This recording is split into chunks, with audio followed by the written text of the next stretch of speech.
Hey, nice to Uh, see you. Nice to see you. Good evening. I guess it's a 9:30 there for you guys, so it's a little bit later. It is. Yeah, yeah. So we are before we're not actually with other people right now. I think I, it's d- just you, me, and we are actually no, we are actually live on YouTube right now. oh, Yeah, okay, yeah, okay. yeah. So maybe you could take a minute. I'm sorry, I've had so many Zoom calls tonight and recently that I may have missed your thoughts about how you want to proceed tonight.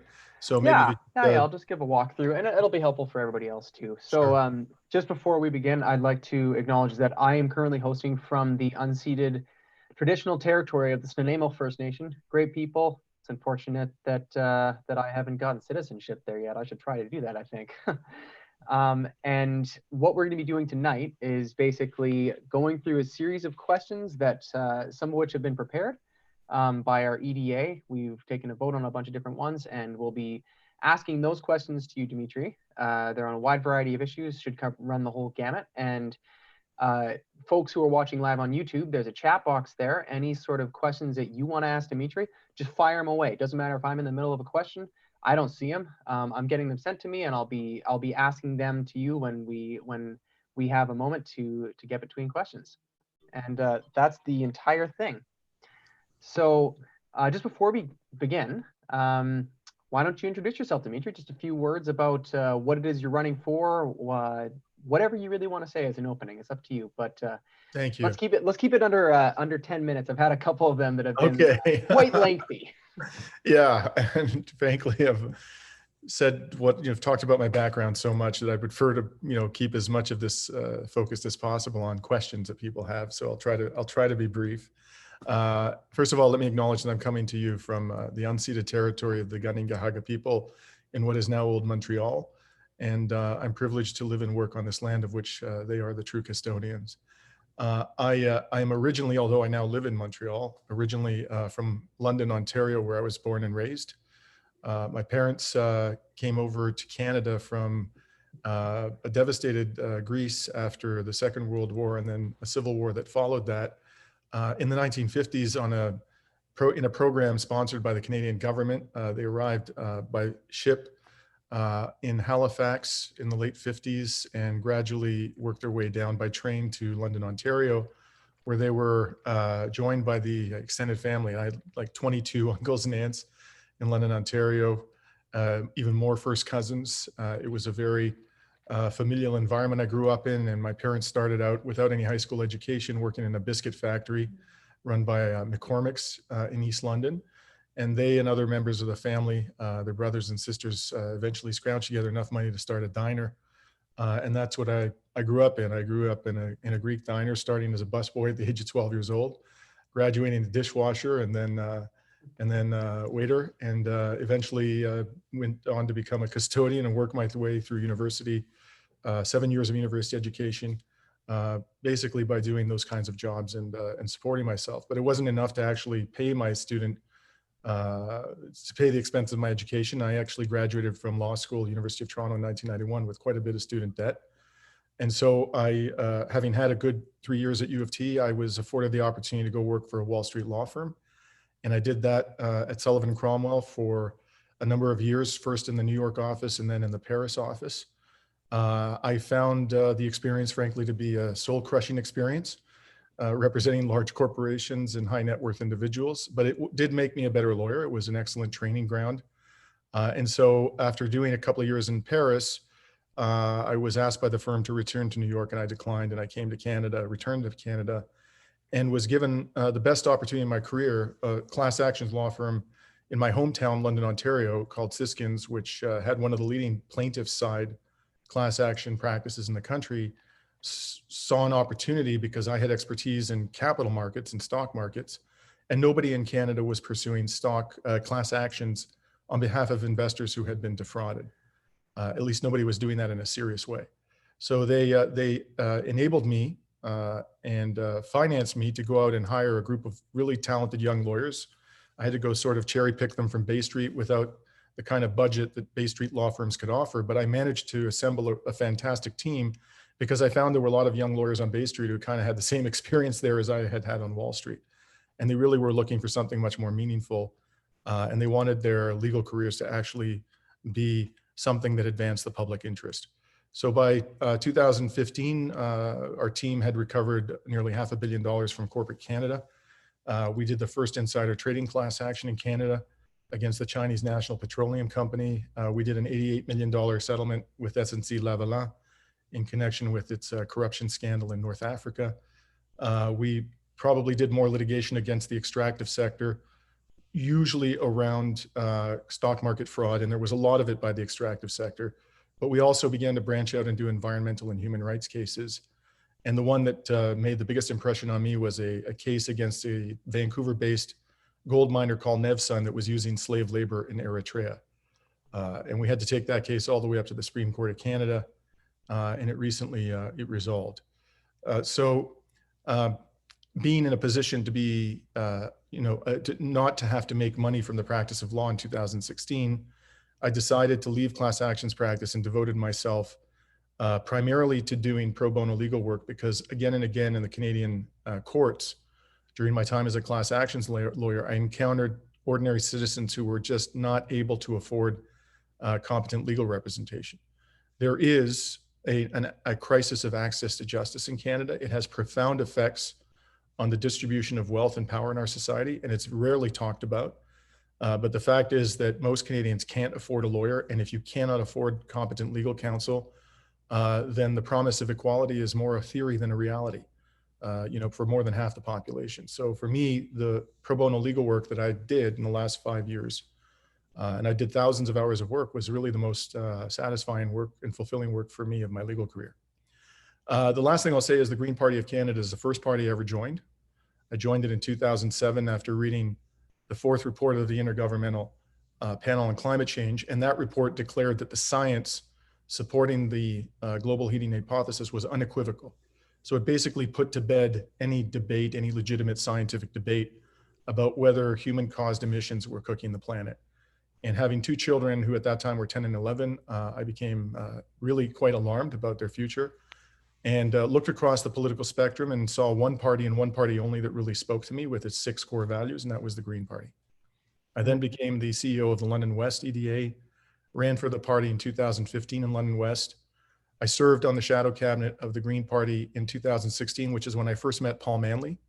And I had really a wonderful opportunity to work with Paul and got to know that he is not only a person of tremendous skill and eloquence, but also someone of the highest integrity. And I was extremely happy to see that he became our second MP in Parliament last year. I think that was absolutely wonderful to the party, and it bodes well, very well for the future of the Green Party of Canada.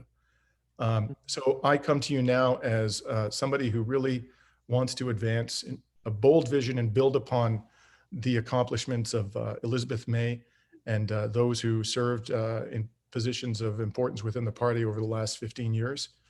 And I'd like to see this party become a bold champion of progressive Canadians and really carve out a space for ourselves on the political spectrum that no party in Canada today, certainly not the NDP and definitely not the Liberals and Conservatives, is willing to occupy. And that's where I think the promised land is for the Green Party of Canada.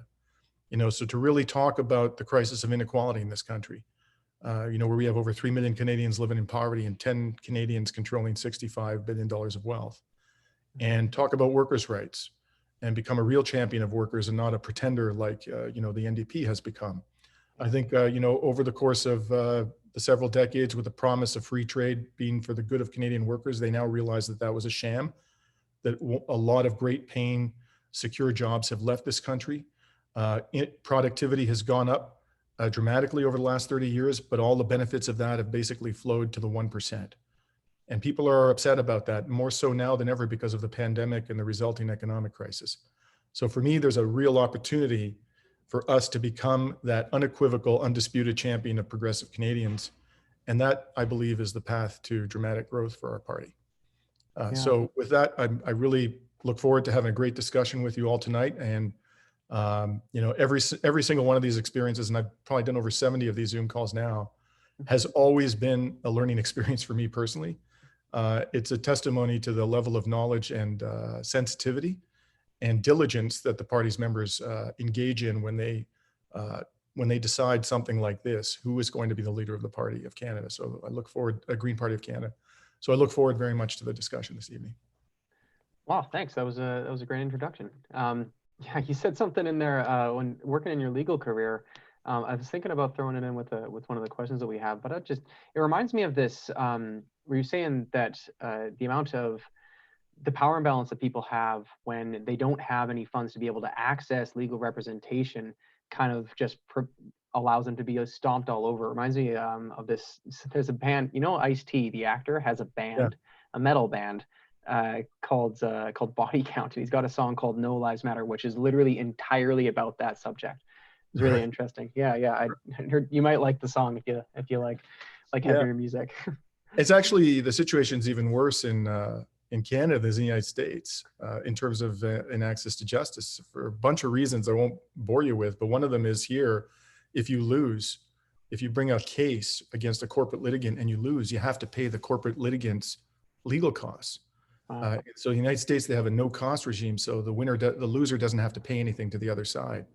Right. So here, like if you as an individual sue a corporation, you lose, you could end up being devastated financially just by the costs that the court imposes on you. Wow.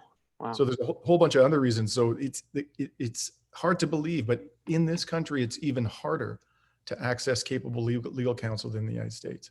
Yeah, yeah, that's incredible. I didn't realize that. Good thing I've never been in a legal battle. Yeah, and I just before we get to our prearranged some of the prearranged questions here, I'm curious, just on your thoughts on this, and I hope this doesn't take up too much time, because I'll get nagged if it does later on. But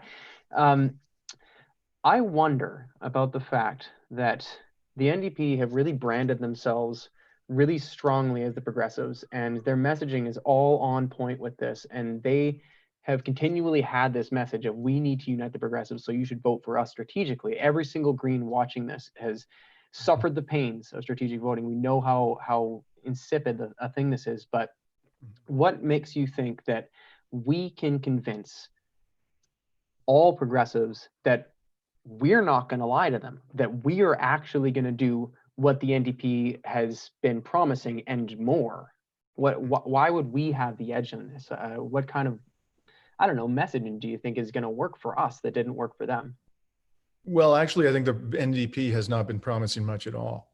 So I agree. So I'd like to give you some concrete examples of that and talk about how people have responded a little bit, talk about how people have responded to my platform, which goes far beyond what the NDP is proposing. So the NDP, for example, has not talked about a substantial increase in the top marginal tax rate. I've come out and said, many times, I think the top marginal tax rate in this country should be 75%. Now, some people may say, wow, that's a huge number. It actually isn't by historical standards, because the top marginal tax rate for much of the post-World War II period, not just in Canada, but in the United States, was over 90%. And so I'm talking about applying that to income over $500,000. And that's, that would leave plenty of money for people who are high income earners in this country. The NDP won't go there, won't touch that with a 10-foot pole. Another thing I've said is that workers, there should be a maximum 10-to-1 spread in the compensation between executives and workers. And right now it's unlimited. And by January 2nd of this year at 10:09 a.m., the average top 100 CEO had made as much money as an average Canadian worker makes in a year. The ratio is now something like 230 times what the average worker makes. The NDP won't touch that with a 10-foot pole. So I put out a workers' rights platform with the benefit of tremendous insight from a great platform committee I have that is headed by Professor Radhika Desai, a political economist at the University of Manitoba, and Sid Ryan, who's the former president of the Ontario Federation of Labor and a former NDP candidate, has endorsed me and said that this is far better than anything he's seen from the federal NDP or any provincial NDP in his lifetime. So that has drawn tremendous attention from the NDP base. And a lot of them have come over to the party. I've seen people come over from the Liberal Party to join our campaign, and they've left the Liberal Party behind. And a lot of people who just were completely disengaged from electoral politics have now joined the party and joined this campaign because they're really excited about that kind of a platform. So to me, that's how we will blow the NDP out of the water. They've really become a centrist party that is fundamentally wedded to a status quo. Yeah, I couldn't agree more with that, particularly that last statement there. Okay. And just a brief follow-up question. And I don't want to speak to any Green voter, but we had this slogan that was not left, not right, forward together. And there's a lot of people that have lauded this and a lot of people that have hated it. And I think one of the reasons that was so popular as a slogan is because I personally know a fair number of people who are fiscally conservative, but socially progressive. And are you concerned about losing these votes, losing for example, like the conservatives that now feel like they don't have a home because their candidate is dog whistling about reopening the abortion debate? Or I don't know if he's actually even clearly said that, but really barbaric, sending us back to the dark ages kind of things. And they just want fiscal responsibility. What do you think about those voters that might come to our party or are already here? Yeah, so I'm going to try to be brief. I got so much to say about that question. It's a big question, very important one. I am not a fan of neither left nor right forward together. Right. I think that actually has cost us a lot of votes. One of the challenges that I've had in persuading progressives to come over to the Green Party, and we're getting there, we're making huge progress. They keep mentioning that slogan. And they're saying, look, we're tired of centrism. Centrism is fundamentally a defense of the status quo. We want somebody who's bold enough to say, we're not centrists. We are not gradualists. We're not incrementalists. We want dramatic change of a truly progressive nature. So I think that's actually cost us quite a few votes. On the conservative side, yeah, there are people in the Conservative Party who are turned off by the increasing stridency and extremism of that party. But if you look at polls, their second choice is not typically the Green Party of Canada. The Green Party is way down the list in terms of their second choice. Their second choice is overwhelmingly the Liberal Party. And that's where those voters overwhelmingly go when they get turned off by the increasing stridency and extremism of some of the Conservative candidates. And ultimately, how well are we going to appeal to the Conservative Party base? So for example, are they really going to get behind a robust carbon tax when there's so much antipathy within the Conservative Party base to any form of taxation? I think that's a hard sell. I think it's a much easier sell and much more consistent with our values to go to progressives and say, we're going to be bold about this and we're not going to pretend to be centrist anymore, because we're not. And, I want to just, last thing to say is the polling evidence shows that that is where the growth can happen. There was a poll done last year by Forum Research during the 2019 election, which asked Canadians about their attitudes towards socialism and capitalism. And 58% said they had a positive view of socialism. In the Liberal Party, 74% said they had a positive view of socialism. Oh. If you remove the conservatives from that poll, the number would have been sky high. And even within the Liberal Party, 45% said they had a negative view of capitalism. So there actually is, within the Canadian electorate, people should, try not to be too swayed by what the corporate financial press tells us. They use the term of left, they characterize leftists and socialists as sort of, they demonize us and they try to paint us out as being extremists. But in fact, there's a strong appetite, and I think now more so than ever in the pandemic, for a strongly progressive government. And, we've seen in the United States, despite the very vehement opposition that Bernie Sanders faced, a self-professed democratic socialist, he almost won the Democratic nomination. I actually am encouraged by what Bernie Sanders did. And I'm encouraged to see people like Rashida Tlaib and Alexandria Ocasio-Cortez, Senator Merkley, Ilhan Omar, Betty McCollum, and more really strongly progressive candidates launching primary challenges in the United States against establishment Democrats and winning. I think this movement has legs. And, there's no one in Canada who's yet taken up the mantle of a democratic socialist cause. Okay.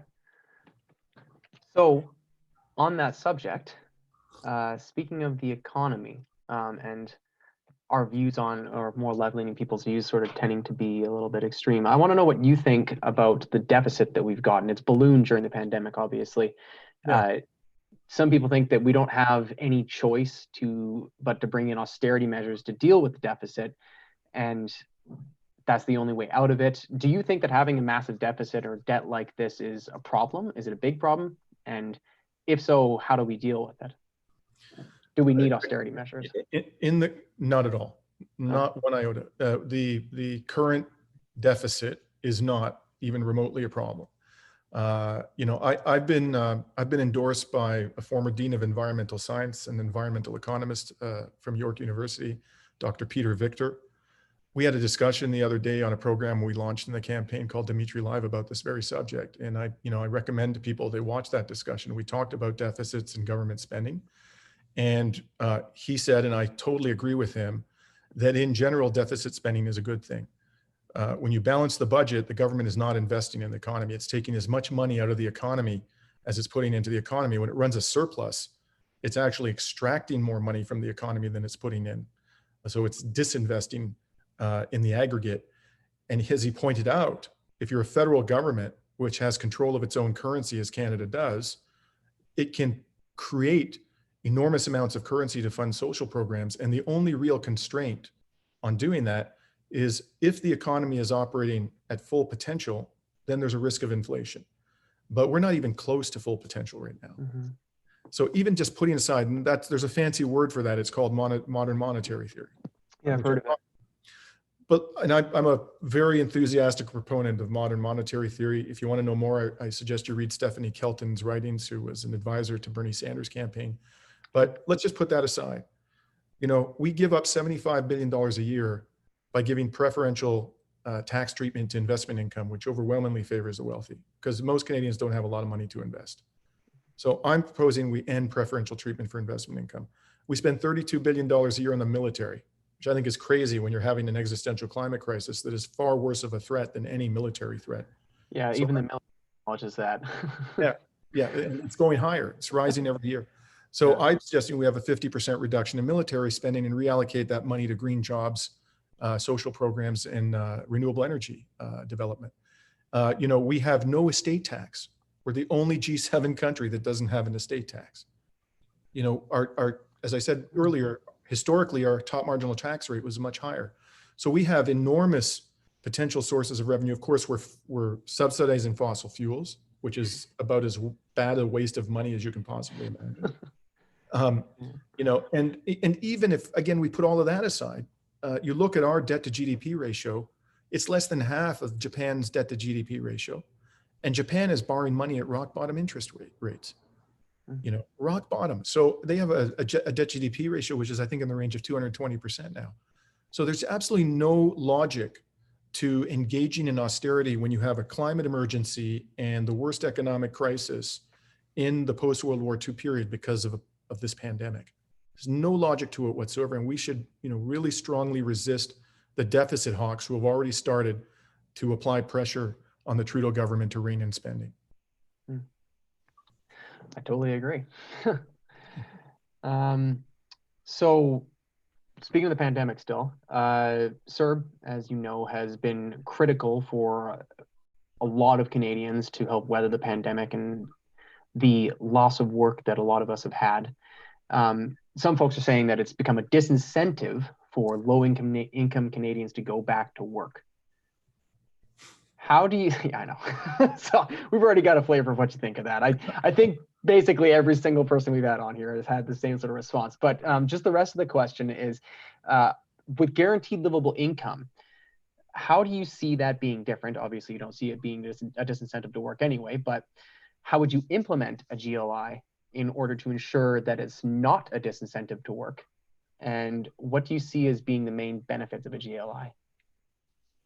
Oh gosh, there's so many. Sorry, my cat is bothering me for a little bit of effect. Just say hello. Hi, it looks like my cat. Name's Bella.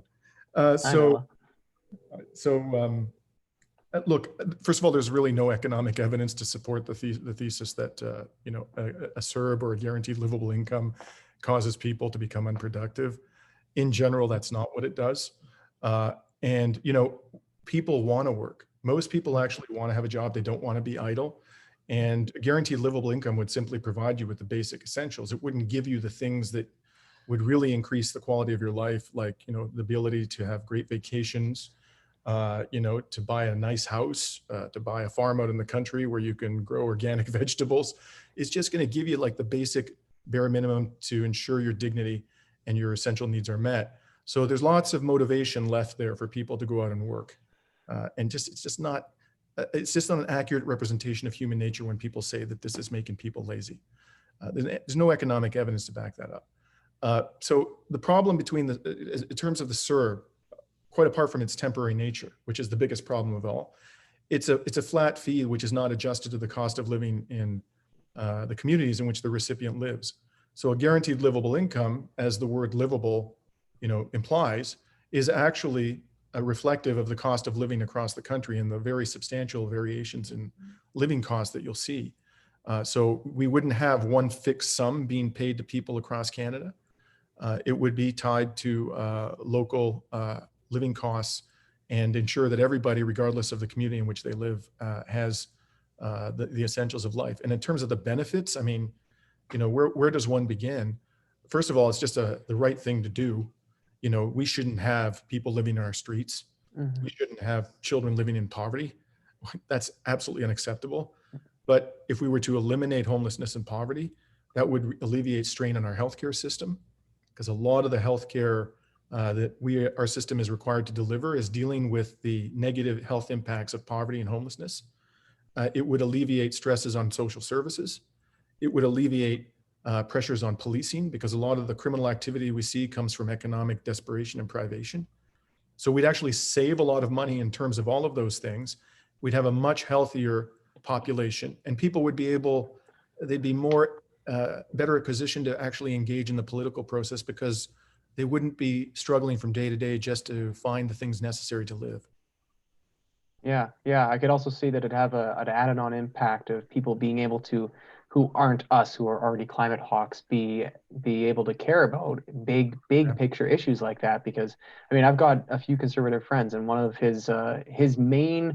my one friend's main complaint, Stephen, it's you who said this, if you're watching this, was you can't just go and tell somebody who's driving a truck to get to work that you're being a bad person by just trying to survive. It's the whole reason that we saw the Gilets jaunes over in France there, when it was a gasoline tax. It wasn't on the actual large emitters, right? They're just trying to get by. 100%. The worst thing that Hillary Clinton did when she lost to this lunatic Donald Trump was she called the workers who support. Thanks for saying it like it is. Believe me, if I weren't in a Zoom call, I would have choicer language to offer. Fair enough.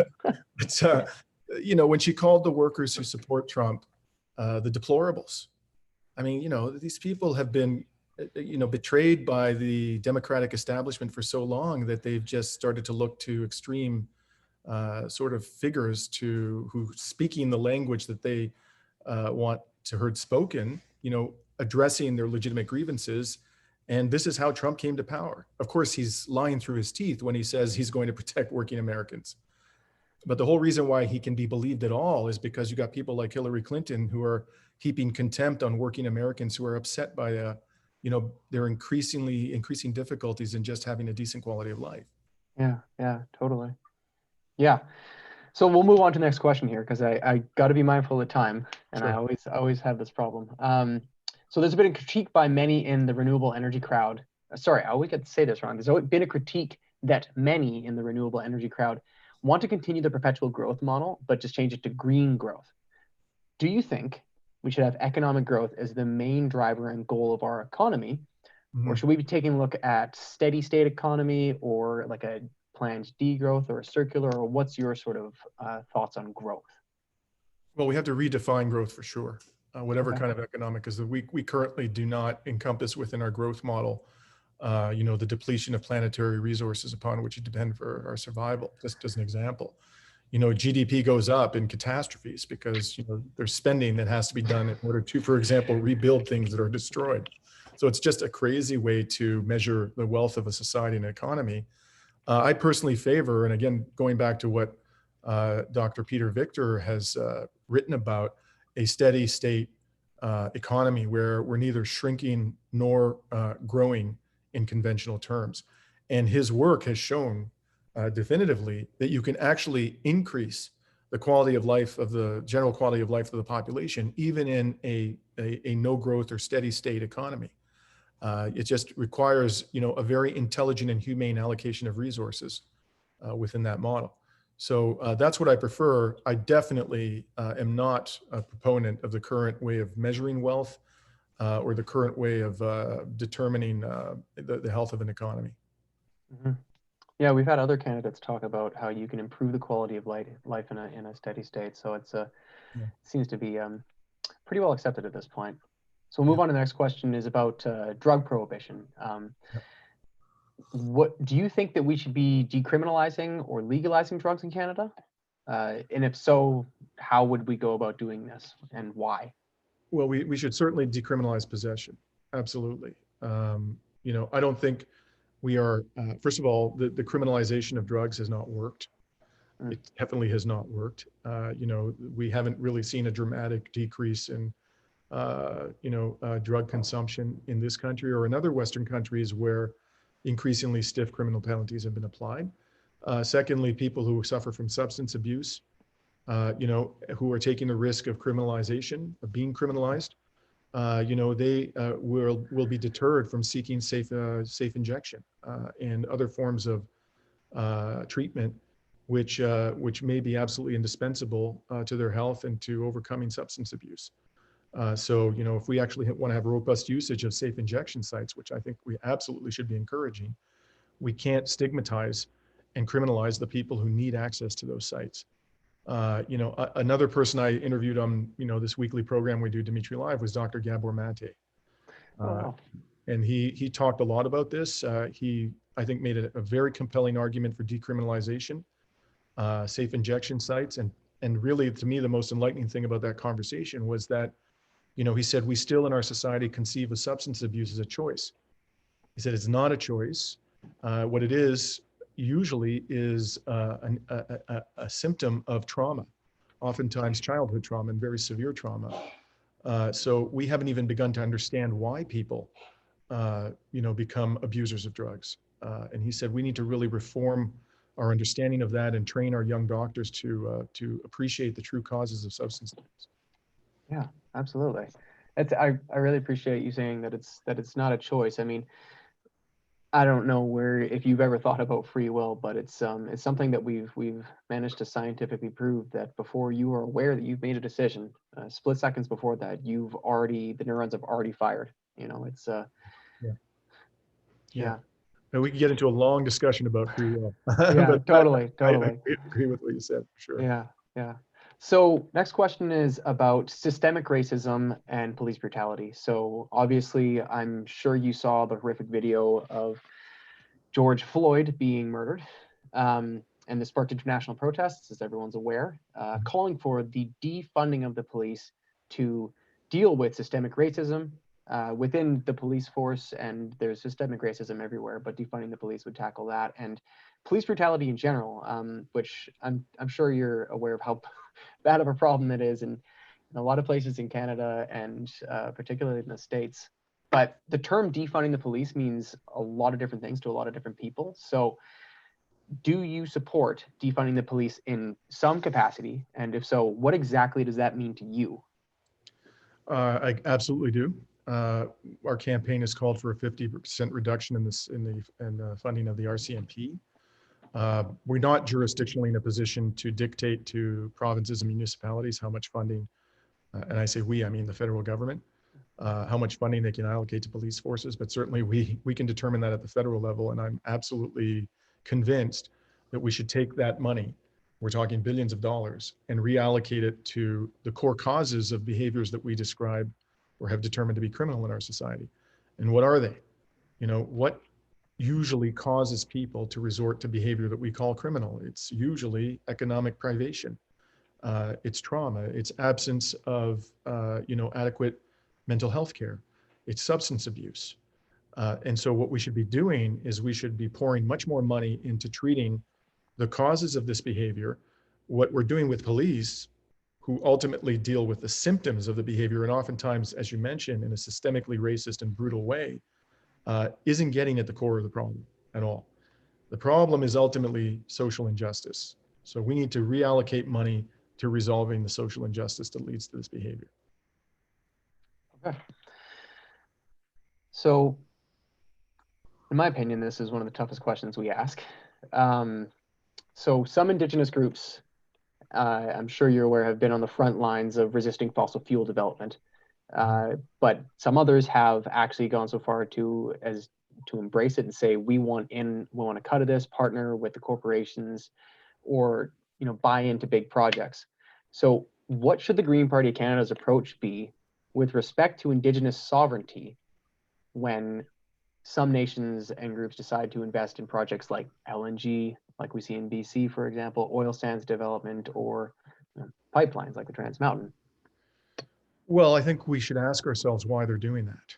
Why are some Indigenous communities entering into arrangements with fossil fuels corporations for so-called development on their lands? And I think that the reason is economic privation. This is one of the few opportunities that many of these communities have for good paying jobs. So, there's a proposal that's being developed within Indigenous communities around this country, which we've embraced as a campaign to allocate a fixed percentage of GDP to Indigenous communities around the country every year. And would have to be significant enough to ensure that there is robust, stable, and predictable levels of funding for Indigenous communities so that they don't have to rely upon these deals with the fossil fuels industry to provide good paying jobs to members of their communities. Without that, this is going to continue to happen from time to time. And if we remove the economic incentive for Indigenous communities, I don't think most Indigenous communities actually want to do those deals. I think that really it comes down, they're looking at this, what are our alternatives? And they're left with oftentimes with the situation where the only real good alternative for good paying jobs for their communities is, doing the deal with the devil, unfortunately. So I think we need to remove the economic privation. Yeah, well, absolutely. That's a thing that I've heard Paul talk about a few times. Sometimes these communities are backed against a wall, and they understand like, well, it's going to go through whether we say yes or no, so we might as well make some money in the process. And that too, absolutely. Yeah, cool. So we got a question from Jim M in the chat. Hi, Jim. Climate change is but one of a converging multitude of system failures. Taken together, they implicate energy consumption as the causative factor. Would you be willing to seek limiting energy supply? So hard caps on energy generation. Well, certainly I would impose hard caps on greenhouse gas emissions. I think we have to put a cap and it has to decline year over year. So really, I think to the extent to which limits on energy supply are essential or are appropriate, and the nature and amounts of those limits depends upon where the energy is coming from. So if we have a truly clean system of energy generation, that doesn't have a significantly detrimental ecological footprint, then I think it's fine to not have limits on energy generation. But we're not there yet. We're not even close. So I think we do need to have some form of limitation. I think we need to encourage people to consume much less energy. Today we're having a really interesting conversation about how we could do that in our society without decreasing the quality of life of people. And I gave one simple example from when I was a lawyer in Paris back in the 90s. I lived in this old building in Paris, like must have been over 100 years old. It was 4 stories high. And when I entered the building, I'm sure all the people in this call have seen this at one point in their lives or others, it was dark in the hallway and I'd walk in the hallway and the lights would automatically come on. And then 60 seconds after I entered my apartment, they automatically come off again. And this is a very simple standard technology, which is widely available in Europe. I hardly ever find that here. How much electricity generation would we stop wasting if we had if that was standard technology in our apartment buildings and commercial office towers? So that's just one way. There are many others in which we can reduce energy consumption without decreasing our quality of life. Cool. Yeah, we have one of the other candidates we were speaking with talked a lot about how much, since he was a kid, he says that we consume 4 times as much energy per capita in Canada as when he was young, which is insane to me. Wow. Yeah, it's a lot. Yeah. So yeah. Wow. Yeah. So we got another question from April S in the chat here, and this is a pretty big one. I don't know how you're going to keep this in a time limit and still be able to get to any other questions here, but maybe just pick a few to answer this. So your platform sounds great ideologically, she says, but what would your priorities be pragmatically? For example, what would be specific priorities you'd want the party to work towards in the next 2 years? Absolutely. I'm not going to, I'll give you like 3 or 4. You want Cool. 2? Is But there no, 2? three or four is good. Yeah, yeah. So guaranteed livable income, absolutely essential. Ending all forms of support for the fossil fuels industry. And dealing in a decisive way with extreme wealth. Because I think even if we had a guaranteed livable income, which, you know, if designed correctly, would effectively eliminate poverty and homelessness, we still have a problem that there are people in our society, a very, very tiny percentage of people who have so much money that they can claw back the gains of working Canadians by manipulating the political system, you know, manipulating the media, manipulating the legal system to their advantage. So if you had a guaranteed livable income, for example, you still couldn't afford a lawyer. You know, a lot of people couldn't. And so you would find yourself in situations where you would be going into the court system to deal with your basic rights and vindicate them, and you couldn't gain adequate legal representation. But the people you're going up against, wealthy people, have like an army of lawyers at their disposal. So we can't just eliminate poverty if we want to have a robust democracy and we want to sustain the gains of workers and vulnerable Canadians. We actually have to eliminate extreme wealth. So for that, for me, that means reforming the tax system in the way that I talked about. So those would be 3 top-notch priorities for me: ending all supports for the fossil fuels industry, guaranteed livable income, and addressing the problem of extreme wealth in Canada. Okay, cool. That was much briefer than I was expecting it to be. Thanks for getting right to the point. Cool. I know you could talk about that for a really long time. There's a lot of ways that we can take the party, a lot of things you care about. So the next question we got here is from Patricia G in the chat. She's asking, so she says, today's White House blurb, and this is about the peace agreement, peace accord between Israel and the Emirates. This White House blurb was not well received by Palestine. How do you envision Canada keeping Canada out of the potential fray while Greens sort out our federal policy for the goals for our survival? We have a policy which speaks to this very issue, which the policy speaks to justice for Palestinians. And ultimately, you know, what I think today's deal, you know, with Bahrain and the one with the UAE before that, by the way, those are 2 extraordinarily brutal, repressive governments.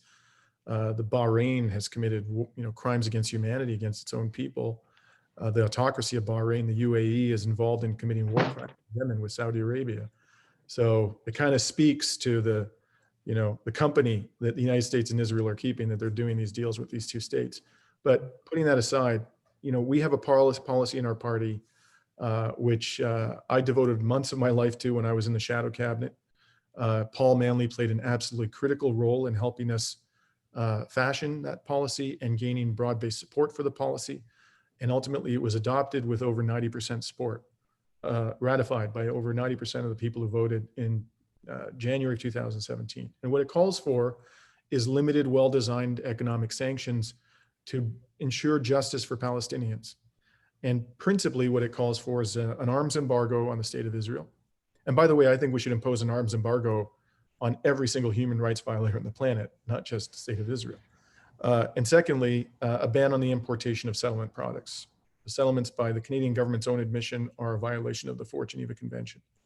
And it envisions in broad terms that perhaps other sanctions will be necessary. I think if we do that, then the government of Netanyahu, or whatever government succeeds to his government, is going to have a very significant incentive to sit down with Palestinians and actually negotiate in good faith for some kind of a just resolution, which may be a 1-state solution, if that's what Israelis and Palestinians want, where everybody has equal rights, or a 2-state solution in which the Palestinians actually have, as Israelis do, a viable sovereign state. So I think the path to go is exactly the one that we as a party have adopted. And I'm very proud of that policy. And I think all we should be doing really when we talk about the issue of Israel-Palestine is highlighting this wonderful policy that Paul helped us to draft and to implement. Thanks, Paul. Yeah, I'm very poorly versed on that subject, so I won't say anything to put myself in hot water. But I understand that Paul and his family and his mom and dad have cared about the human rights abuses happening to Palestinians for a very long time. Yeah, and it's actually part of the reason that Paul's a Green Party member or a Green Party MP. Exactly. The Okay. NDP couldn't stand the fact that Paul was, calling for his father to be liberated from an Israeli jail, and Yeah. expecting that the NDP would do that, Yeah. advocate on his behalf. And it was really one of the more, I think, disgraceful moments in recent NDP history. But Yeah. our party is the better for it, thankfully, because we have Paul nailing. So thank you very Absolutely. much, Yeah. NDP. So we've got a question from Diane V in the chat here. Aren't there a couple of federal by-elections coming up? If you become leader, would you be prepared to run wherever these by-elections occur? Probably not. No. I mean, so for example, one is Toronto Centre. Mhm. That I believe is Bill Morneau's riding. Enemy Paul, I believe Enemy Paul was in our candidate in that in the last election. I would see no reason why, a leader should parachute into that riding when we have a candidate like Enemy Paul, who already knows the riding very well, has established a profile with voters in the riding. So I think you have to look at situations like that and say, well, who was our candidate in the last election? How did they do? And what are their prospects for success? Instead of just sort of coming in as leader and saying, well, sorry, you got to get out of the way for me. And so the other riding where there's a by-election, which is also in Toronto, I believe, York Centre. That's a riding where the Green candidates have had a very, very difficult time. And I don't think it's going to get good for us anytime soon. So those two ridings, no, I wouldn't be inclined to go there, but I would be inclined, I'm not absolutely 100% sure of this. I would be inclined to run in Quebec or Ontario for a couple of reasons, because I've lived in these provinces, so I know the political terrain very well. I have a lot of support here. But also, I think if we want to be a truly national party, we have to have MPs not just in BC and the Maritimes. We need to actually make a breakthrough, in Quebec and Ontario, and eventually other provinces. So that's probably where I would run. Yeah, I agree with the idea of parachuting in as the leader is that seems a little draconian. So question from Lex D in the chat here. Some people say that Canada is too small, that we don't produce nearly the amount of greenhouse gases as the USA or China. How can we lead and truly make an impact? Which I'm sure you know what the stats are on our impact per capita. We're one of the 10 worst emitters on the planet, but we are a small country. So how can we lead? Well, when I hear that argument, what I think about is how we got to be the country we are today. How do we become this country? A bunch of European colonials came over here and stole land from Indigenous persons, and then set up boundaries and basically adopted a very restrictive immigration policy, and kept a lot of brown and black people out, frankly. Let's be blunt about it. I mean, that's how this country came to be the country that it is. So we today, because of this very unjust and frankly racist history in our country, have a tremendous amount of land for relatively few people, relative to countries like China, India.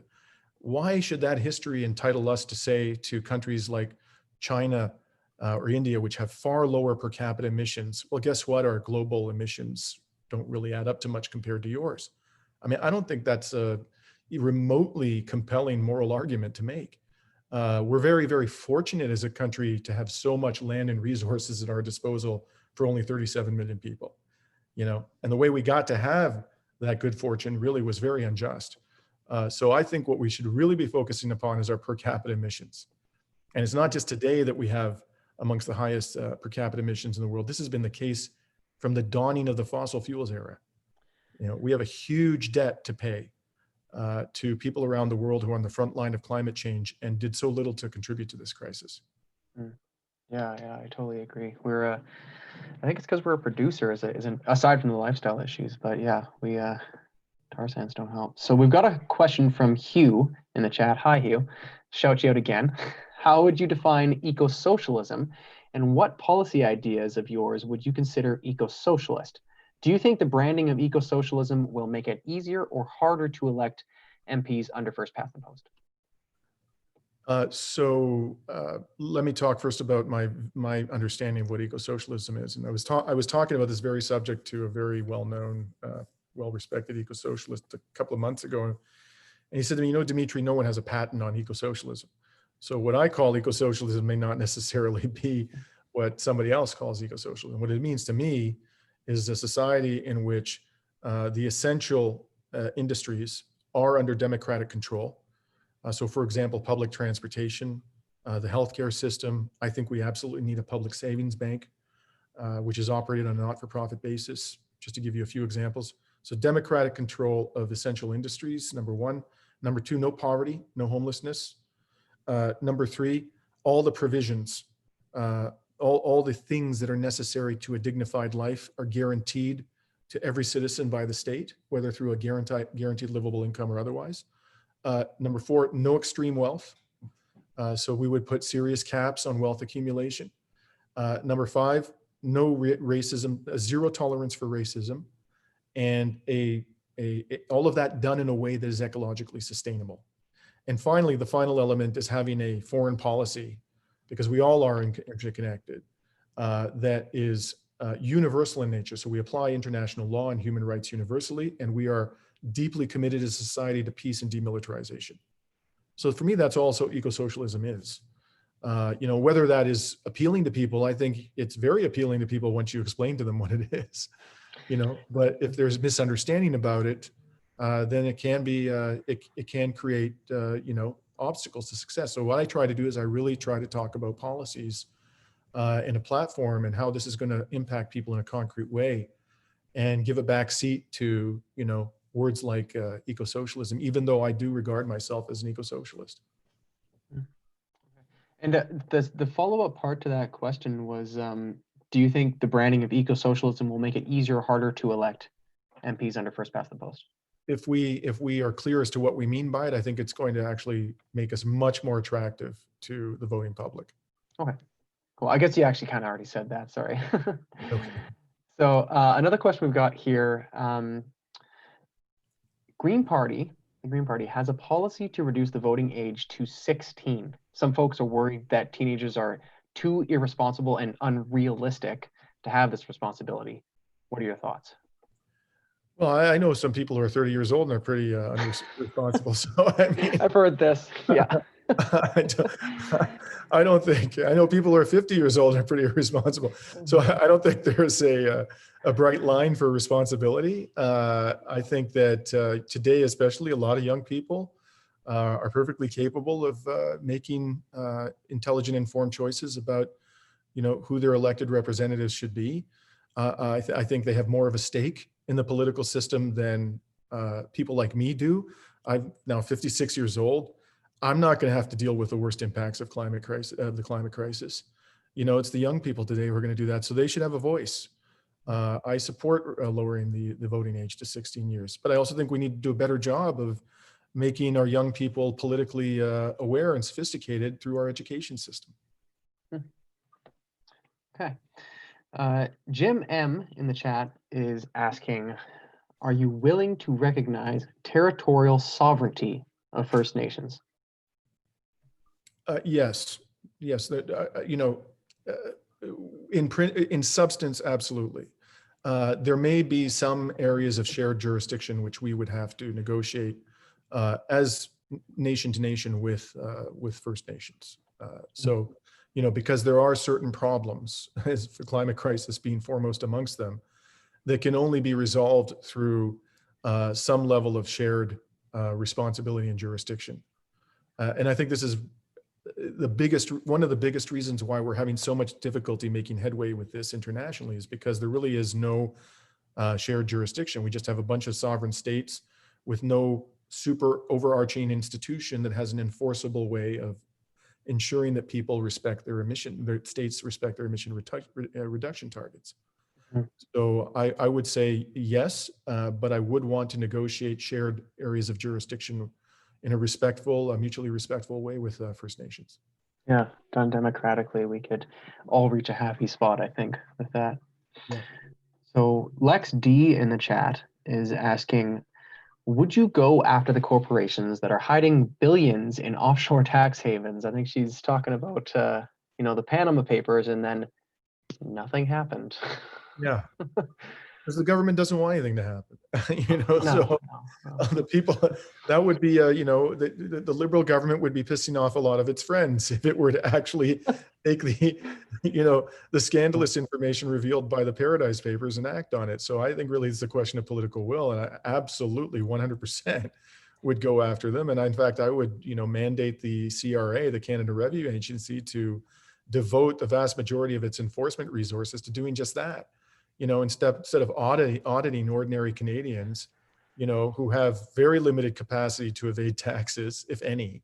If your income is being deducted at source, or your income tax, how much of an opportunity you have to evade taxes with these people who have this extraordinary opportunity and are exploiting it to the hilt. The CRA is ignoring them. Yeah. So I think we have to completely reallocate our enforcement resources and tax enforcement to where the big money is, and we have to beef up their ability to go after this money by increasing funding for the enforcement division of the CRA. Yeah, I couldn't agree more. It doesn't make any sense to be, robbing the lemonade stand when there's a bank down the road, right? Yeah. Not that we'd be robbing, it's taxes, right? But yeah. Right. Yeah. So healthcare is under provincial jurisdiction in Canada. We already sort of touched on the delineation between federal and provincial with the police issue here.